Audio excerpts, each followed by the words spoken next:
all of the prayer groups and endless novenas, asking the big guy to please find Megan a boyfriend. And he did. And he did. Thank you, Grandma. Your prayers paid off. And we really could not have asked for a better guy. I would personally like to thank Brandon.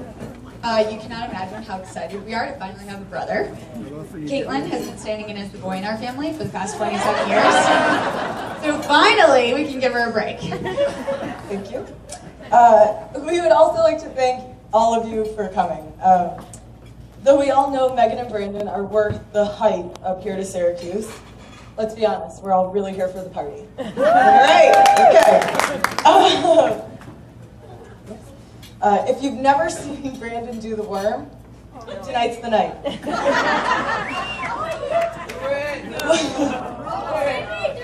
One thing we tried to write about was giving the new couple advice.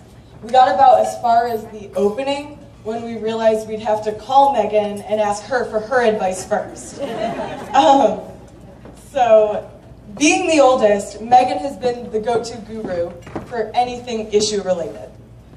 And whether her words were her own, or from the quote book she so diligently kept in high school, they were always much wiser than anything we could come up with on our own. Since we have always sought the advice of this wise older sister, we felt it was our turn to let her know how proud we are of her and share the lessons we have learned from her over the years. So here's lesson number 1. Be a fearless leader. This lesson has a lot to do with Megan being the oldest. She taught us to always be a leader. Growing up, Megan was our fearless leader, and we would follow her anywhere. As the oldest, Megan has paved the way for us in almost anything we've experienced in our lives. She was the first to go to CBA, introducing us to the many ways of getting around the dress code, all in order to look cute, of course. She was the first to throw parties in the basement. She taught us the art of sneaking in coolers of beer through the basement window. She was the first one to drive a car. Remember that cool green Jeep she got for her Sweet 16? Well, she was also the first one to total a car. And then Caitlin. And then me. Sorry, Dad. But Megan led us in other ways as well. Always working hard in school and in sports, following through with whatever she set her mind on. I followed Megan's example all the way out to Notre Dame, where she continued to be a leader in our social circle and among our lacrosse team. Who else would show up on campus dressed as a bird with rubber gloves on her feet for a dorm room Halloween party? Or throw a bat mitzvah for McKinney's 21st birthday party, complete with a rabbi, khaki, and yarmulkes made out of bras. Why do you think she's such a good salesperson? She could lead an army of friends anywhere and we would all happily follow. She always had a way about her that could make even the most boring day feel extraordinary. And we always felt lucky to be a part of her shenanigans. Lesson 2. A good guy always buys your sisters a drink. Up until now, it was just us 3. There's no one too serious until Megan met Brandon. So this lesson is largely based off of Brandon being the first serious, important boyfriend. We learned that a good guy will always buy your sisters a drink. This is a true story. In a minute. Not only did Megan set the bar high in how to be a good sister, a good friend, and an all-around good person, great person, but she set the bar high with Brandon too. We knew he was a good guy from the minute that we stepped into the bar the first night to meet him. Megan actually said to me before we got there, if he offers to buy you a drink, then he's a good guy and I'll go out with him again. So he actually did one better. We got in there and he had 2 beers waiting for us. So I looked at Meg and I said, he's a keeper. I knew they were perfect for each other.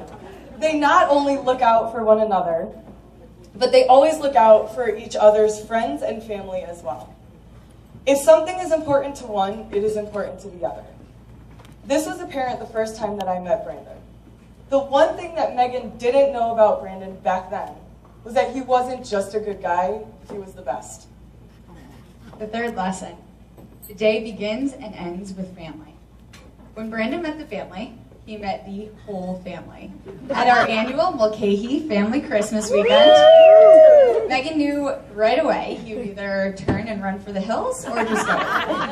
Thankfully, he joined right in. And next thing we knew, he was singing a duet with our grandfather. I think it was Little Drummer Boy. This lesson was mainly ingrained in us by our parents, forcing us to sit down every night to a family dinner before going out with friends. Yet, it was those dinners that helped make Megan into the family-oriented person she is today. Being three sisters, so close in age, we do everything together. And what Brandon didn't know was that when you date one of us, you date all of us. He quickly realized this when his couch, aka comfort zone, was constantly occupied by either me or my sister. And when date nights for Megan and Brandon turned into a third wheel session at Parlor Steakhouse. But Brandon embraced the addition like he would his own family, and that's what we were. We always thought Megan was the best when it came to being a sister and a friend.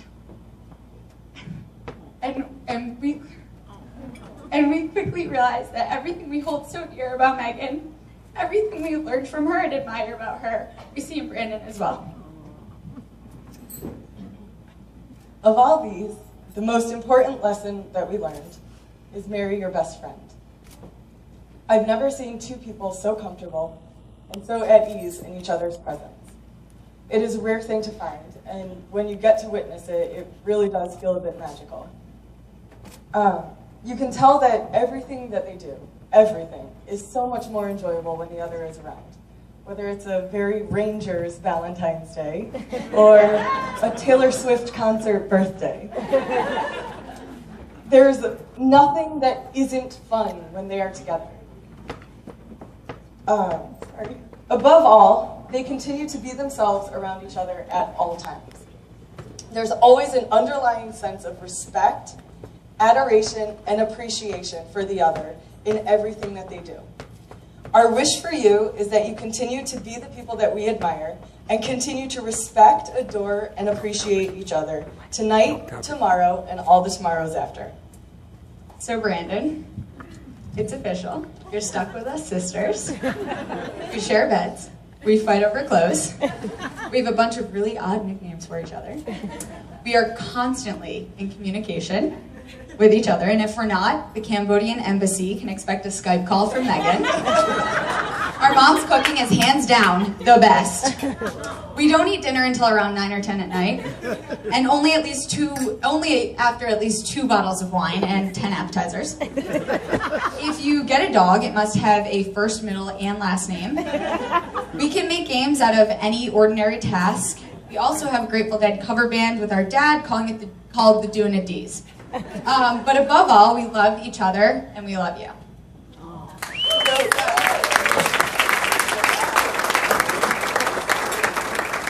Sorry, almost there. I'm a little nervous. So here's to our fearless leader. And to the brother we've been waiting for. We would follow you anywhere, including the dance floor.